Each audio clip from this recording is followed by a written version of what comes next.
G'day, it's Joel Rasmussen from Southern Cross Combat, and I'm here ahead of UFC 312 talking to the great Eugene Bareman. Eugene, I thank you very much for the time. How is the day treating you thus far? No, I've had a good day, a good week. So just pretty typical fight week, really. Just a whole lot of waiting around until we do the thing that we are here to do, the most fun thing. I wanted to talk about that. As you said, a typical fight week. You are absolutely no stranger to things like this. In fact, last week was UFC fight week. This week's a UFC fight week. I don't mean to start off on a bummer note, but do you ever get sick of it being on the road and doing it all over and over again? I get really sick of it. Yeah, absolutely. Yeah, I mean, unfortunately, without this part, you can't have the part that you enjoy the most, which is obviously the fight and what comes with the fight. So this is just part and parcel with that. But yeah, if in the future you are able to beam human beings across the world straight to the just before the fight, then that'd be something that I'd look forward to. But yeah, this is part of it. It's part of it. So you've got to go through it to get to the exciting part. What is the going through it process like? Are you like an anxious guy? Are you just like bored of all of this? No. I'm a guy that tries to like forget about whatever I'm going through. Whether it doesn't matter. It's all about funneling everything to the fighter. So I'm just as with typical with the team. Everything we do is just built towards getting around the fighter and making sure that this last week goes smoothly for them. So it doesn't matter what the different members of the team, including myself, are going through. All that matters is that one fighter that's competing on Saturday or Sunday. Talking about one fighter, this weekend it's two. But talking first about Kevin Jousset, he is fighting this weekend. How has camp been for Kevin? How has the preparation been going? Kevin's had a very good preparation. Lucky Kevin's a consummate professional, so he's always training. And so he got the fight a little bit short notice, but it was no problem. He was just able to transition from his out of camp routine into his in camp routine for the last few weeks, and he's looking really, really good coming into this fight. So it's just a guy like Kevin's always ready to fight, which is that's part of the benefit of being someone who's diligent with their training. You're just always ready to go. So I'm happy where Kevin is coming into this fight. Yeah. He's fighting Jonathan McAuliffe. What did you make of Jono when the name came across your desk and what you saw of him? Well, being honest, when the name came across my desk, I didn't. I had to research. I had to research him, but he's a very good fighter. He's made the UFC through contenders, which is a really tough way to get into the UFC. You normally have to fight some really high caliber opponent to get there. And he's proven himself. He's proven himself on the local scene. He's beaten some really good guys, and then obviously he was very successful in the contenders. And he brings a lot to the table. So he's going to be a challenge. Were you, in any way, was it a bit of a surprise that they were offering Kevin a debutant, someone who's making their UFC debut?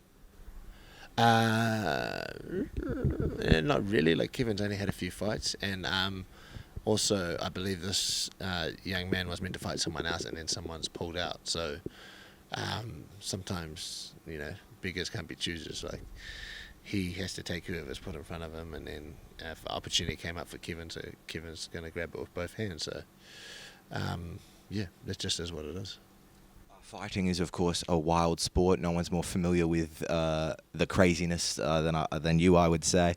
A loss to a fighter can mean a lot. Some people can take it well. Some people it can really kind of affect. Kevin's is coming off a loss after building heaps of momentum in the UFC. How did he kind of take that? How was his reaction to it? Obviously, yeah. Just a stereotypical answer, like very disappointed, but like another stereotypical response, but it's what you do after that loss that really counts. I mean, as a coach, I addressed some of the things in that fight almost immediately. As soon as Kevin got straight back into training, we analysed that video and went straight into kind of like figuring out what went wrong, and then putting measures in place so that can't happen again. And yeah, Kevin had a really good attitude about things, and again, like, he's got a big career in front of him, and anyone who stays in this game or in this sport long enough are going to understand, especially when you're at the top end, that it's like this. It's ups and downs. You can't have all the success and jubilation without the other end of the scale. That's just part and parcel of the being at the top. Yeah. As I mentioned at the top, there is two gentlemen on the card, I believe, that you will be cornering this weekend. Yeah, so obviously Kevin, and then I've got another young fighter named Rong Zhu, who's Chinese, and he came to the gym through another great fighter that I trained, who's turned into a great coach, Mark Timms, who works at the UFC PI, and they had a bit of a connection, and that's a kind of roundabout way that Rong Zhu got to New Zealand, to City Kickboxing, for his last camp. Yeah. As someone who, you have now met him and have trained him for this camp, what do you make of his skills? Oh no, Rong Zhu is a super talented guy. This is actually his second run at the UFC. He was in the UFC and then he got cut, and then he managed to win the road to UFC. And so this is kind of his second coming, or and he's highly skilled fighter. Like, he has some of his natural attributes are through the roof. He's already got a very good skill set. Whoever his coaches and trainers have been in the past, they've all added a little something to make him who he is today. We just built on that. Offered a little bit of structure around what he's doing. It was very interesting. It's very interesting training someone where there's a little bit of a language barrier. Typically, that's not the case at City Kickboxing. I know some of the real big gyms in the States, they got people from all over the place, so they're constantly dealing with a language barrier. But for us, it was a bit of a challenge. But I think we got what we needed to, the key messages across, I believe. Was there a translator in? Mike Angove, who speaks absolutely no Chinese, no Mandarin, was our translator. So I would explain a concept or a technique, and then Mike would go over and re-explain it in English, but just ever so slightly slower. And that was that was the extent of our translation. Perfect translation. Evidently, did it go well? Yeah. I think, Rong Zhu. Yeah, he's like I said, he's got a lot going for him. He's got a lot of natural ability going for him, and his coaches have already done a brilliant job with him. So it's just building on that, and then hopefully he can show his talent here on Sunday. The last time you and I spoke, it was awesome to talk to you, and something I really appreciated about it was we talked about kind of the fighter-coach relationship and dynamic. How do you... And that's something that City Kickboxing is renowned for. I was talking to people who train there that it's like a family, and it really is. How do you build kind of that fighter-coach dynamic with someone? You're meeting them for the first time, and it's like, all right, we're just going straight into a camp.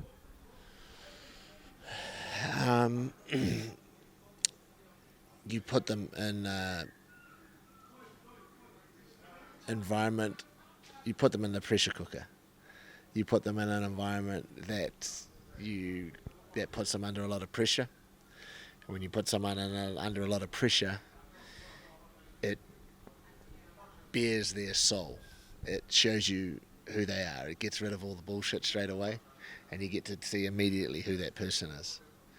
And So you're able to get this very clear picture of who this person is, all the bullshit aside, and you can make a very good connection with someone once you do that. If you think about how we operate in normal society, we all meet each other and we go through all this bullshit and stuff and just trying to peel away the layers, and then eventually you find someone and make friends. Well, the beautiful thing about fighting and the environment of the gym and the pressure is basically you get to put that process on steroids, and you get to peel away all the bullshit and find out who someone is like immediately. So yeah, through seeing who that person is through the environment of the gym, you're able to like figure out if it's someone that you can connect to and who gels well with you and the team. So I think we did that with Rong Zhu.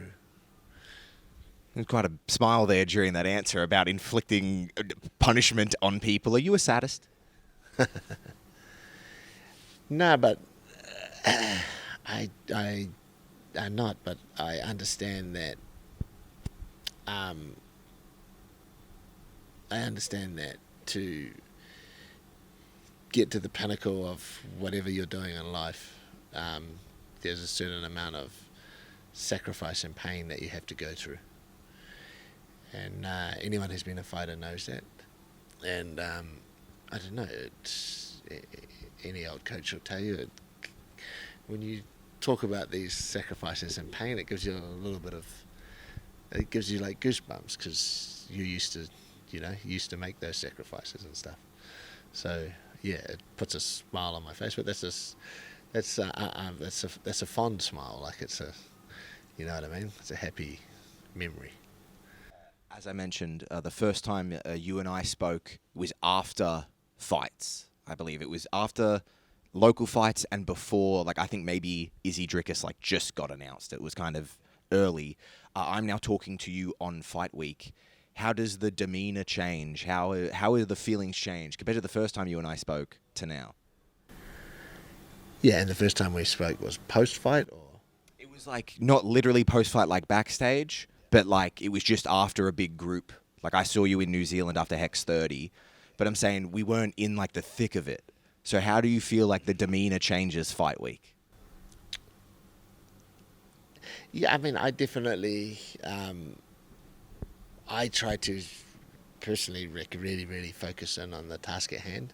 I mean, guys like Izzy and all the boys at the gym, those last couple of weeks, including fight week, not so much fight week, but definitely those last few weeks of camp, I don't know. I don't think I'm going to be grumpy, but I'm going to be a lot less jovial. Like I feel like I don't want to joke around anymore, and I don't have to make the environment fun. I feel like those last few weeks, like we have to have absolute focus. So there's not much room there to like joke around and stuff like us Kiwis and Aussies normally do. And definitely fight week is a little bit different, because for me fight week, the actual hard work's done.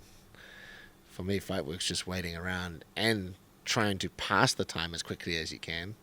And there's a little bit more room for the team to get around and muck around a bit and joke around and have a bit of fun, because we're trying to pass the time and make the fighter feel as relaxed as they can. So the last few weeks of camp are a bit different to fight week, if you got that.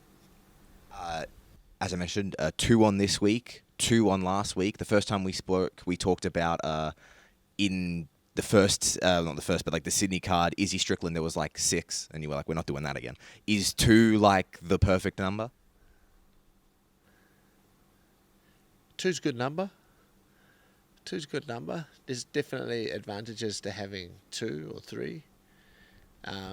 But there's definitely also advantages to having 1 on a card as well. So, yeah, you've got to take the negatives and the positives. Obviously, with 1, it's full concentration on one person. Obviously, with 2 or 3, they've had the benefit of kind of vibing off each other through their camp and through the fight week and all the rest of it. So,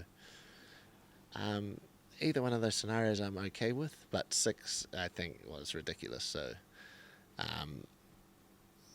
Although that was I think that was something I think was really cool. I think it was a small little part of history. I think doing that again is probably off the table. Too many costume changes on one night. Yeah. And imagine if imagine if we all got sick at the gym, or some plane got stuck on an island or something, and we were flying over there, like half the car just bang gone. Yeah. So a little bit of risk comes with that. One of those men who fought last week, you mentioned him earlier, Israel Adesanya. What did you make of his performance last week? Yeah, look, while it lasted, I thought it was brilliant. I thought it was great. I thought he did exactly what we wanted him to do. We wanted him to turn back the clock a little bit, and I think for the most part he did that. And this is fighting. It's going great until it isn't, you know what I mean? So, I thought up until he obviously got caught, I was very happy with his performance. I think if there's anything to take away from that, although I would have liked to seen it go longer to see just how he was performing and what he looked like, I feel like that was the best camp he's done in a while, and that was reflected in that first round. So, based on that, I would say he's got, depending on what he wants to do, he could probably do, a few more fights. I mean, he could do a lot more, but at that level, he could probably pull off a couple more if he wanted to. I don't know. It's just speculation. It's completely up to him. When you have such a good camp, he's putting on a good performance, in that fight, and then something like that does happen, is that, obviously, in general, a loss is frustrating, but is that almost frustrating because you're like, we were doing everything right, it just kind of didn't go our way on the night? There's things where it's hard to kind of come away and be like, well, this was the issue. Yeah, you almost stole the words out of Israel's mouth. We felt like we covered everything, and when you do everything you can and stuff, it's always disappointing to lose. So you almost took the words out of his mouth. But look, mate, you have to give the opponent all the credit in the world, Israel, and also, you can't. I always say this, like, when we lose, it's not just the fighter that loses, because that's not fair. Because when the fighter wins, it's the coaches that get praised and get all the accolades as well, and the team.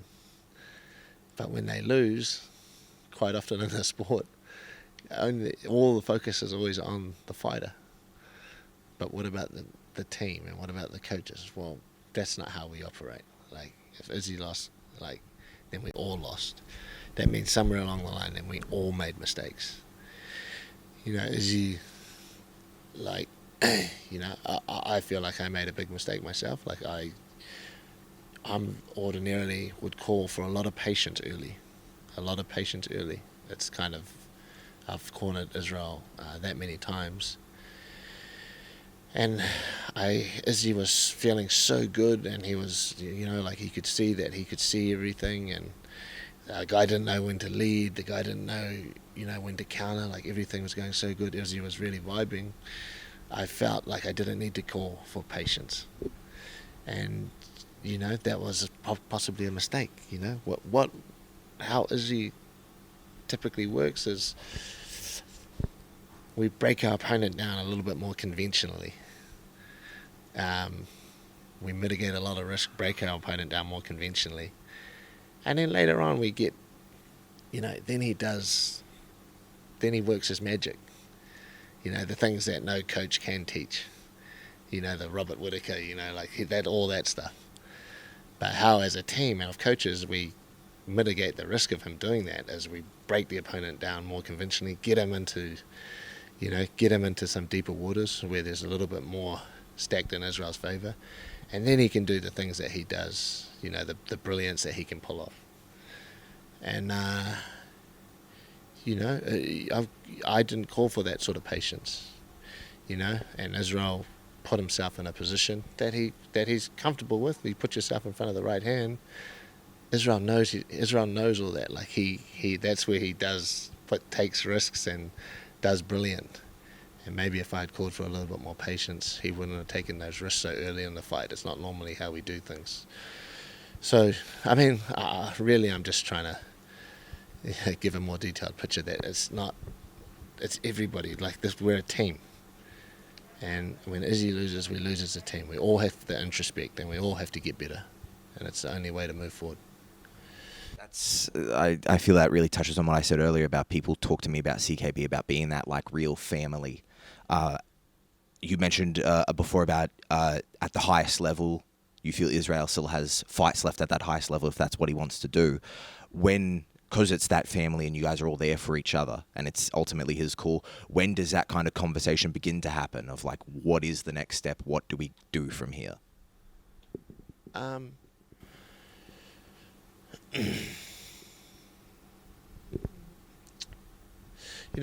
be honest, those conversations have already happened. They've already happened. Like, for Israel, it's a fight-by-fight basis. I'm going to have the conversation with them after every single fight, win or loss. I would love to see him stop. I would love it. I would put my feet up and, sail off into the sunset and be like, man, look what you've done. Look what we've done. Look at it. It's what we've done is crazy. It's crazy, the journey that we've had. I would love nothing more than that to do. But I also, if he's not ready to do that, then I'm not willing to force him into that. I can only just give my opinion, and he can do what he always typically does. He either takes it or sometimes he doesn't take my advice. That's completely up to him. One thing, and all coaches at this level are going to understand this. If you've got a fighter and he's been with you and he's your friend and you've supported him and his family, he's supported you and your family, and you've been with them for almost their entire career,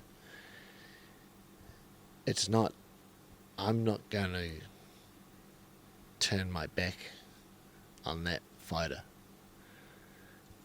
If you think you're the best person for the job, if you think you've got that person's best interest and there's no one else that will protect and care for that fighter more than you will, then you're not going to turn your back on that fighter. Every coach out there knows that. You're going to say, look, it's my job to prepare you, it's my job to get you in and out of there safely, and I'm going to keep doing that until the day that you decide you no longer want to do that, if that fighter wants you in that as part of his team. So, although I'd love to see him stop, I'm also never ever going to not walk into battle, behind that guy. Yeah. Talking about the many people you have walked into battle with, someone that I think you've hopefully been able to get a chance to see this week is Brad Riddell. If I'm not mistaken, he's living in Thailand at the moment and coaching out of Bang Tao, but he's over here cornering. How has it been to see Brad again? Cool to see Brad. He's like a long-time student of mine now, and we still communicate, obviously, but I haven't seen him in person for ages. So it's good to see his messed up face and nose again. It's good to be around his dry sense of humour again, and it's good to see that he still hasn't grown. Yeah, he's still a very short man. It's good to see Thailand hasn't changed him too much then.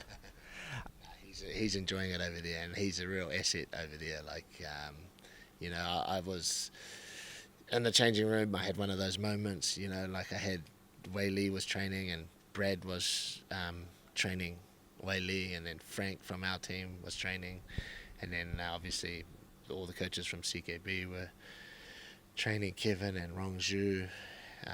Rong Zhu came to the gym for another very high-level student of mine, and now a great coach, Mark Timms from the from the PI. Joe Lopez and Volk were there training Colby, who's someone, Colby, we've seen Colby grow up, around us through the sport.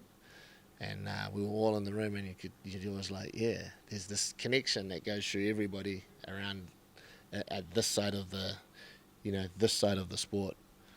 There's a footprint that's put down, and you can see that there's a connection there on this side of the world.